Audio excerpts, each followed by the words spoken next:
नमस्कार साथियों, आचार्य क्लासेज में आप सभी का हार्दिक स्वागत है। आज मैं आपको कक्षा 12 के हिंदी साहित्य के अंतरा 2 में अध्याय 9 गणानंद, जिसमें मैंने आपको एक व्याख्या पहले ही अच्छी तरीके से समझा दी है।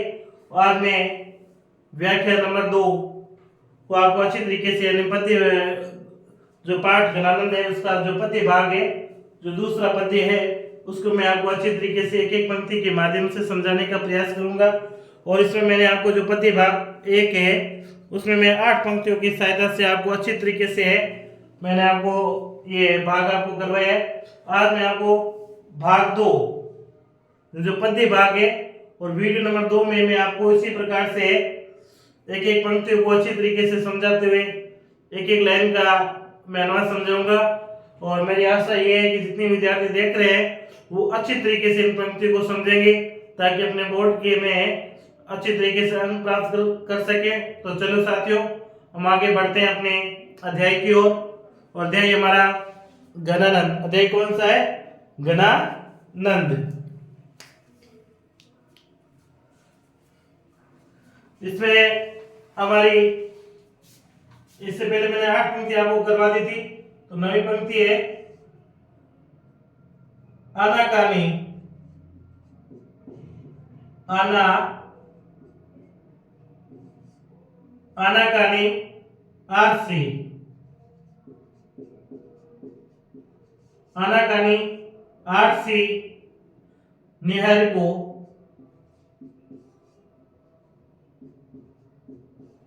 निहारिको करोगे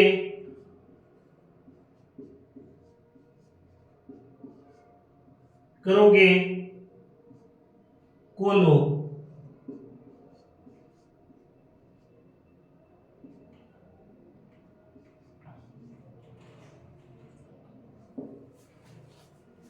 इसमें अब कवि गजानन जी अपने प्रेमिका सुजान से कहते हैं, क्या कहते हैं तो देखिए, अनाकानी का मतलब है, अनाकानी का अर्थ है टालना। अनाकानी का अर्थ क्या होता है? टालना। आरसी का अर्थ होता है कांच अर्थात दर्पण। अनाकानी का अर्थ क्या होता है? कांच। अनाकानी का अर्थ है टालना, यानी किसी बात को जो टालते हैं उसे क्या कहते हैं? अनाकानी कहना। आरसी किसे कहते हैं? कांच या दर्पण को। निहारने को यानी अपने आप को निहारना, अपने आप को देखना। करोगे यानी करना, कोई प्रयास करते उस चीज को। कोलो यानी कोलो। तो इसमें गजानन जी क्या कहते हैं?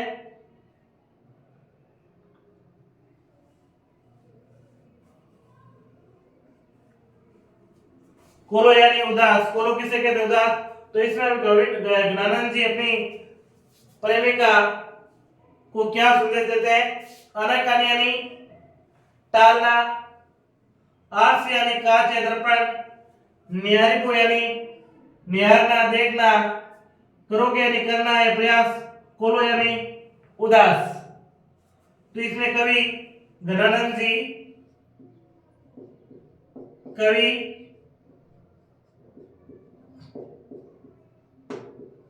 गणानंद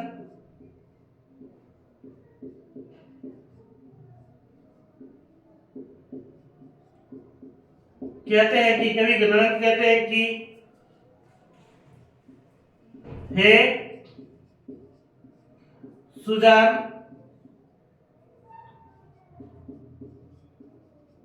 हे सुजान प्रिय, मेरी बातों को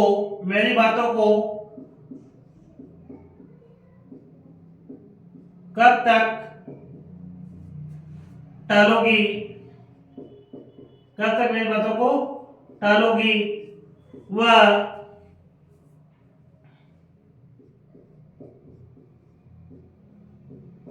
कब तक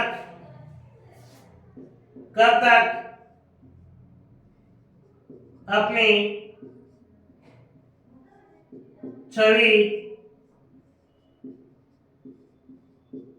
दर्पण में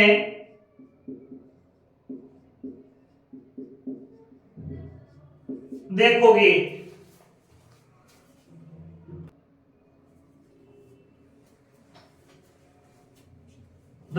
છીએ કહામો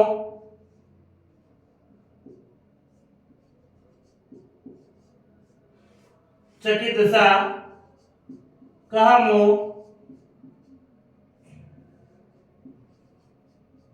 ચકિત દશા ત્યોને ત્યોને દીઠી ડોલીએ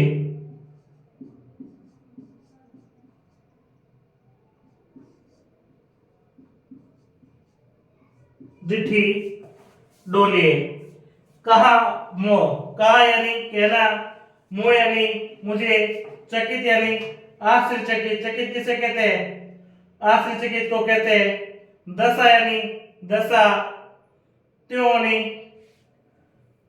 तुझे या उन्हें ने यानी नहीं दिठी यानी देकर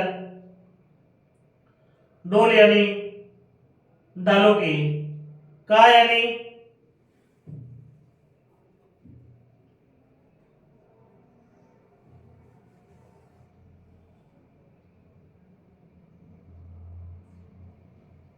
का यानी कहो मो यानी मुझे चकित यानी चकित यानी आश्चर्यचकित दशा यानी दशा जो यानी त्यों यानी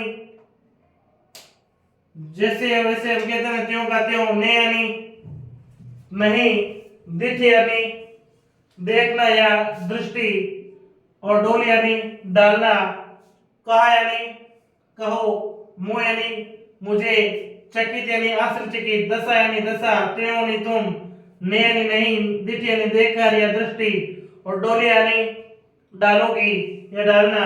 तो इसमें अब कवि क्या कहना चाहता है जहां से देखिए कि मेरी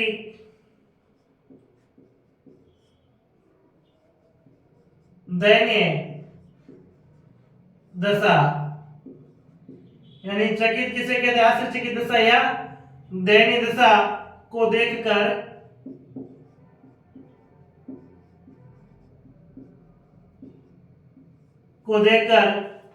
भी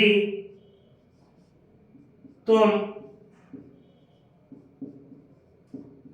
कब तक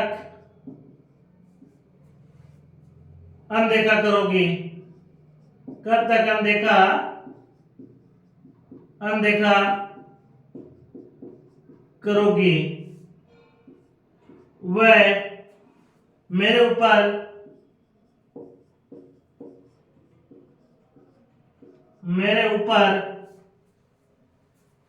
कब तक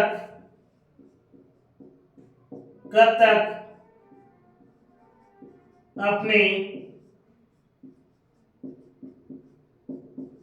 दृष्टि नहीं डालोगी। यानी इसमें अब कवि क्या कह रहा है कि नंदन जी कहा मो कहा यानी कहो मो यानी मुझे चकित यानी आश्चर्यचकित या जो दयनीय दशा है दशा यानी दशा या स्थिति त्यों तुम ने यानी नहीं दिठ यानी देखोगे या दृष्टि डालो यानी डालना। यानी इसमें कवि नंदन जी अपनी प्रेमिका सुजान को कहते हैं कि मेरी दयनीय दशा को देखकर तुम कब तक अनदेखा करोगे यानी मेरी जो आश्चर्य की दशा हो रखी है उन्हें आप देखकर कब तक अनदेखा करोगे त्यों ने दिठी यानी कब तक देखोगे नहीं और दिठी डोली अर्थात कब तक है आप मेरे ऊपर दृष्टि डालोगे नहीं। किससे कहा जा रहा है ये नंदन जी अपनी प्रेमिका सुजान को कह रहे हैं ठीक है ना। अब हमारी 11वीं पंक्ति है देखिए 11वीं पंक्ति में कहा गया है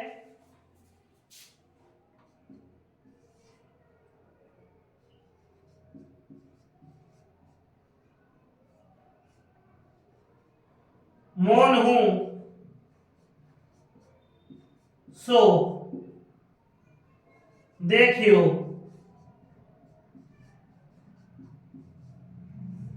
मौन हूं सो देखियो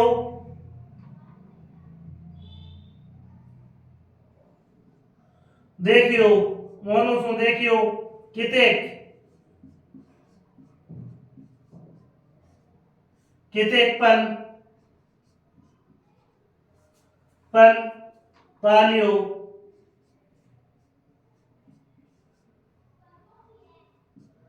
पालियो जू। ठीक है ना। अब इसमें क्या कहा जा रहा है, तो इसमें कहा जा रहा है मोन उसो देखियो कितेक पण पालियो जू। मौन यानी मौन को कहते हैं, मौन मौन यानी कैसे, जब हम कुछ भी बोलते नहीं है, चुपचाप सुनते रहते हैं, उसे क्या कहा जाता है, मौन। हूं यानी हूं, सो यानी जो, देखियो यानी देखना, कितेक यानी कितना, पन यानी प्राण। हम कहते हैं कि मैं उसकी प्राण लेता हूं, पन यानी वो प्राण, पाल यानी पालन, जू यानी जू। इसमें अब क्या कहा गया है कवि के द्वारा, मौन यानी मौन, मौन किसे कहते हैं, यानी बिल्कुल हम चुपचाप रहते हैं, यानी बिल्कुल चुपचाप रहना, उसे क्या कहते हैं, मौन। हु यानी हु, सो यानी जो, देखियो यानी देखना, कितेक यानी कितना, पन यानी प्राण, पाल यानी पालन करना। तो इसमें कवि गजानन जी क्या कहते हैं, तो देखिए इसमें कवि कहते हैं भले ही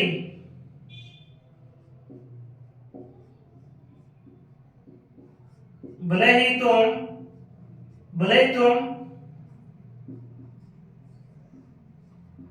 कुछ ने, भले तुम कुछ ने बोलो, भले तुम कुछ ने बोलो, भले तुम कुछ ने बोलो, मौन रहकर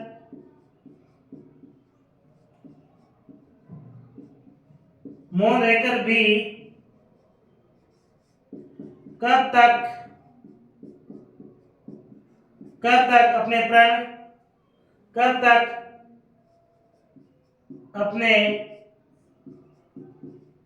प्राण का पालन करोगे। यानी अब इसमें कवि गजानन जी क्या कह रहे हैं, मौन उसो यानी कब तक, मौन यानी मौन रहकर, हुयंसो देख यानी कब तक मौन रहकर देखोगे, यानी मौन रहकर कब तक देखोगी, कितेक पर यानी कब तक आप प्रण रखोगी, पाल यानी प्रण का पालन रखोगे। यानी कहने का मतलब कवि गजानन जी कह रहे अपने सखी यानी अपनी जो प्रेमिका सुजान में कहा जा रहा है कि भले ही आप चुपचाप रहकर के, मौन रहकर के ना कब तक देखोगी, कब तक अपने प्रण का पालन करोगी। ये कौन कह रहे हैं, ये गजानन जी कह रहे हैं, किसे कह रहे हैं, अपनी प्रेमिका सुजान को कह रहे हैं। कौन कह रहे हैं, ये गजानन जी कह रहे हैं। ठीक है ना। तो इस प्रकार से हमें अच्छी तरीके से समझते रहना साथियों।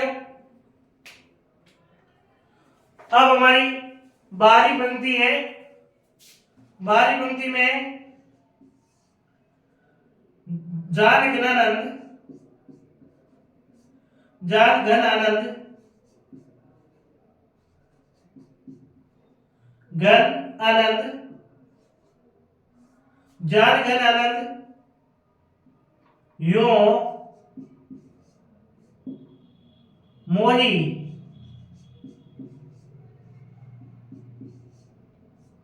मोही तुम्हें,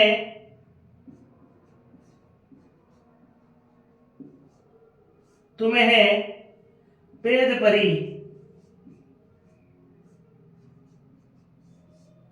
पेज परी, जान गणानंद यो मोही तुम्हें पेज परी, तुम्हें पेज परी, जान गणानंद यो, जान गणानंद यो क्या कहा जा रहा है, अच्छा गलत लिख दिया भैया, मैंने एक पंक्ति पहले अलग लिखनी थी, वो भूल में लिख दी है, तो ये थोड़ी सी हमारी त्रुटि हो गई। इससे पहले एक पंक्ति और थी, हमें वो लिखना था, ठीक है ना। भूलवश पहले ये पंक्ति पहले लिख दी है, जो पहले पंक्ति आ रही थी वो पहले, बाद में आने वाली पंक्ति को तो पहले लिख दिया, और जो इसका नंबर था वो पंक्ति मैंने लिखा ही नहीं, तो पहले हम वो पंक्ति लिखते हैं। कूक भरी मुक्ता, कूक भरी,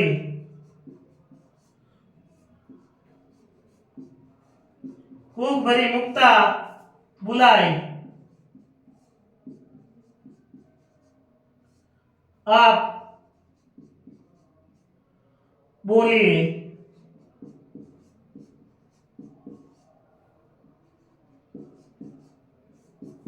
अब बोलिए। कूक यानी रोने वाली, मुक्ता यानी वर्ती। कूक यानी रोने वाली, मुक्ता यानी वर्ती, बुला यानी बुलाना, आप यानी आप, और बोल यानी बोलोगी।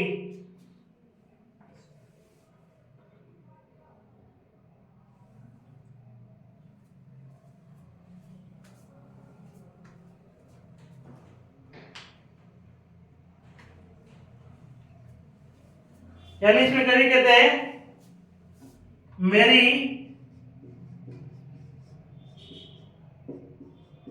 रोने वाली मनोवर्ती पर आप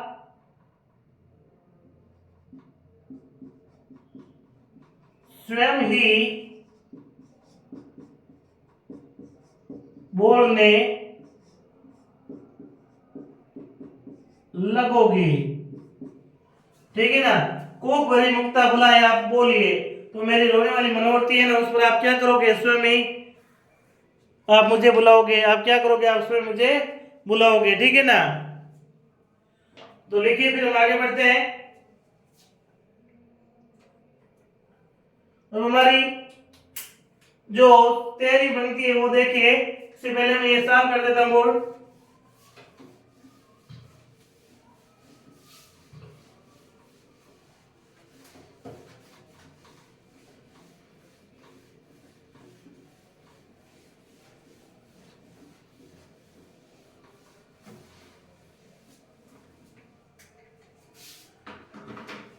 तो हमारी तैयारी बनती है जब गणांक योग आ रहा है बोर्ड में, नहीं आ रहा है।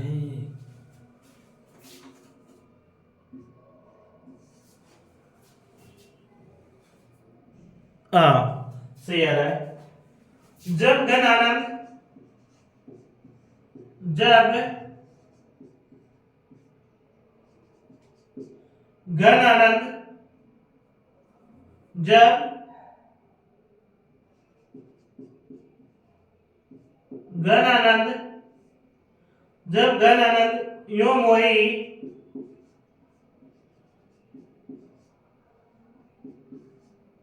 यो मोही तुम्हें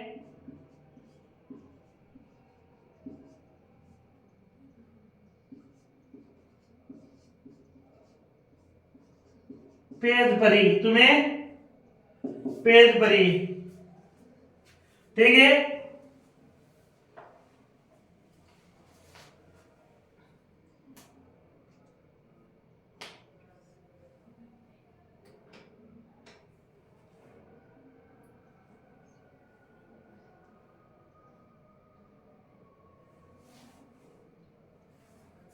अब इसमें कवि ज्ञान जी कहते हैं, कवि ज्ञान जी क्या कहते हैं? जब यानी जब, गणानंद जी, गणानंद जी, यो यानी जो, मोई यानी मेरे या मुझे, तुम्हें यानी तुम्हारे, पेज यानी पेज, होड़, पर यानी लग गई। पर यानी लगना, पेज यानी होड़, तुम्हें यानी तुम्हारे, मोह यानी मेरे, यो यानी जो, जब गणन जी कहते हैं। तो इसमें कवि कहते हैं कि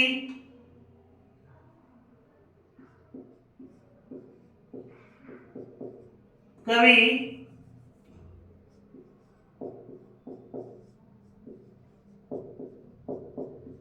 गणानंद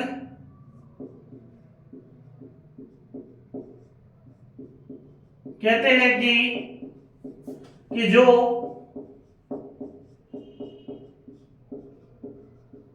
तुम्हारे वे मेरे बीच पेज भरी, अर्थात होड़ लग गई है। क्या लग गई है? होड़ लग गई है। पेज भरी हो गई अर्थात होड़ लग गई है। तुम्हारे और मेरे बीच में क्या लग गई है? पेज भरी हो गई अर्थात होड़ लग गई है, शर्त लग गई है। ठीक है ना। ये कौन कह रही है? ये गणन जी को है। कहने वाली कौन है? ये गणन जी किसे कह रहे? सुजान को कह रहे, अपनी प्रेमिका को।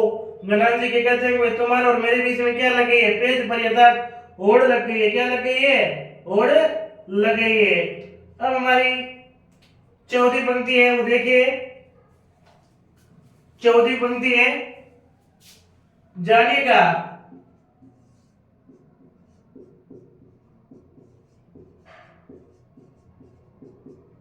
जानिएगा टेक तले, जानेगा टेक तले, जानेंगे टेक तले कौन? दो मनो मनो लिए, मनो लिए, मनो लिए, मनो लिए, जानेगा टेक तले कौन? दो मनो लिए।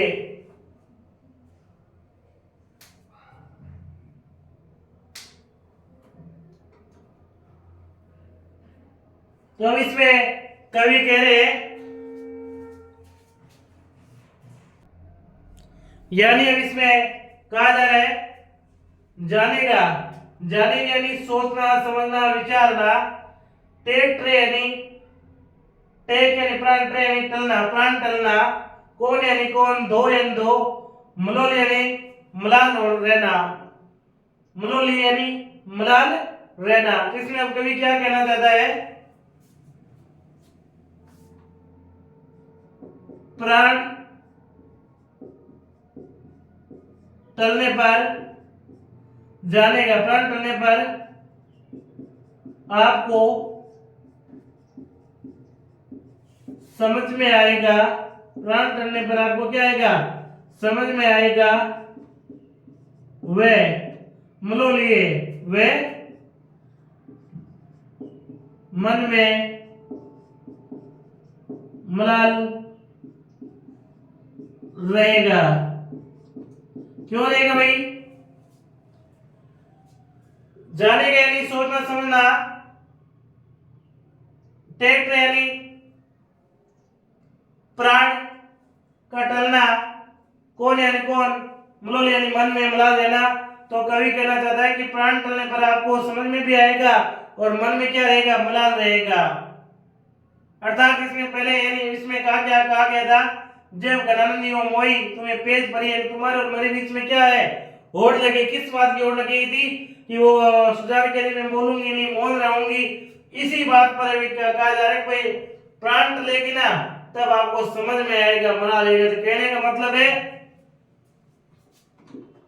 कि मैं आपको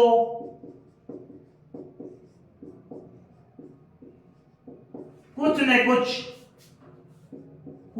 कुछ बुलाकर रहूंगी या रहूंगा, बुलाकर रहूंगा। यानी पूछा जा रहा था भैया कुछ न कुछ तो बोलो। तो उसमें वो सुजान बिल्कुल खामोश थी, चुपचाप थी, कुछ बोलने वाली थी नहीं, यानी मौन धारण कर लिया था ना। तो इसमें वापिस इसके लिए लिखा है, जाने का टेक ट्रेनिंग। जब मेरे प्राण टल जाएंगे ना, तो आप जानोगे और समझोगे और मनोली अर्थात आपको मलाल होगा। तो इस प्रकार से कहने का मतलब है कि मैं आपको कुछ न कुछ जरूर बुला करके ही रहूंगी। ये इसमें आपस में क्या है? पेज पर अर्थात होड़ लगी थी इस बात की, कौन किसे बुलाता है। तो अब आगे हमारी 15वीं पंक्ति है,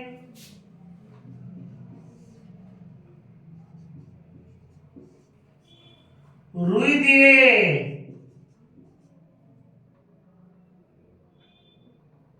रुई दिए, रुई दिए रहोगे, रुई दिए रहोगे, रुई दिए रहोगे कहां लो?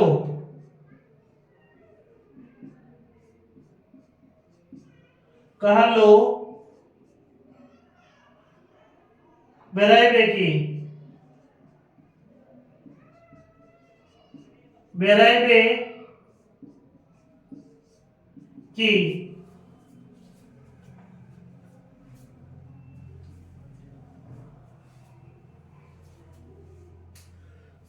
रुई यानी रुई, दी यानी देर, रहोगे यानी रहकर, कहा यानी को, लो यानी आप, बेराइब यानी चुपचाप पागल की भांति, बेराइब यानी गूंगा होने की कोशिश करोगे।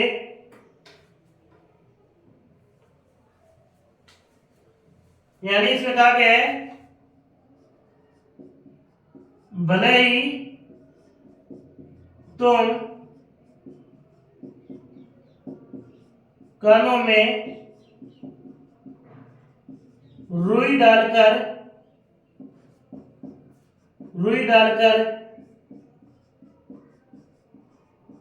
बैठे रहोगे।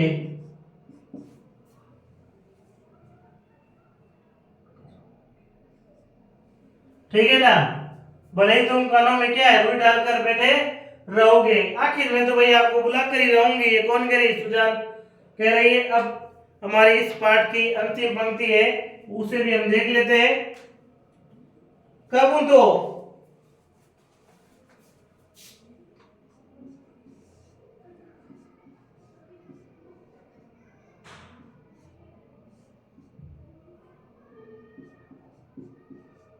कब तो मोरिए,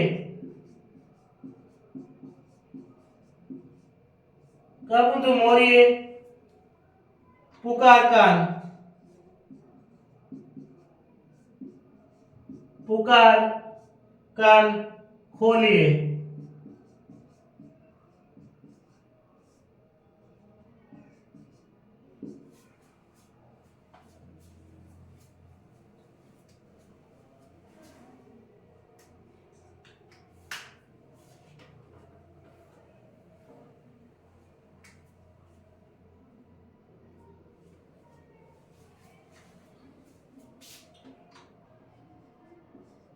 मुझे यकीन है मेरी पुकार सुनकर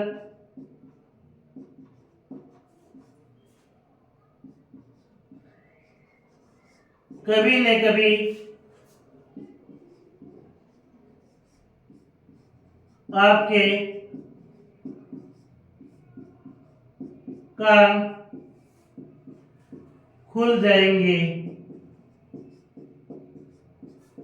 अर्थात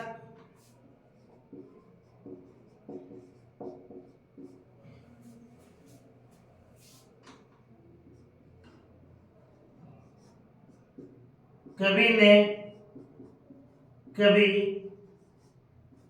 मेरी पुकार आप अवश्य ही सुनोगे। यानी इसमें क्या कहा गया? कबू यानी कभी भी, या कभी कभी न कभी, तो यानी तुम, मोर यानी जो करुणा भरी है, पुकार यानी करुणा भरी आवाज, कान यानी कान, खोल यानी खोलोगे। यानी कभी न कभी ना मेरी आवाज आपके कानों तक है जरूर पहुंचेगी। यानी कभी न कभी मेरी आवाज है आप जरूर आपके हृदय तक पहुंचेगी। अर्थात मुझे यकीन है कभी न कभी मेरी आवाज है ना, आपकी वाणी है, आपके कान को खोल कर ही रहेगी। अर्थात मेरी आवाज आपके, मेरी आवाज है, मेरी पुकार आप अवश्य ही सुनोगे। तो साथियों, इस प्रकार मैंने आपको अध्याय 9 हिंदी साहित्य का एकदम कंप्लीट करवा दिया, एकदम 16 पंक्तियों की भांति। 16 पंक्तियों की दृष्टि से ना मैं आपको एक एक पंक्ति का अर्थ बताया।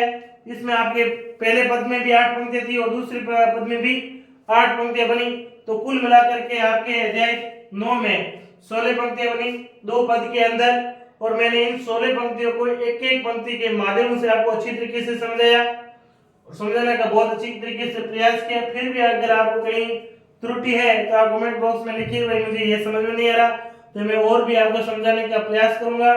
तब तक के लिए नमस्कार साथियों।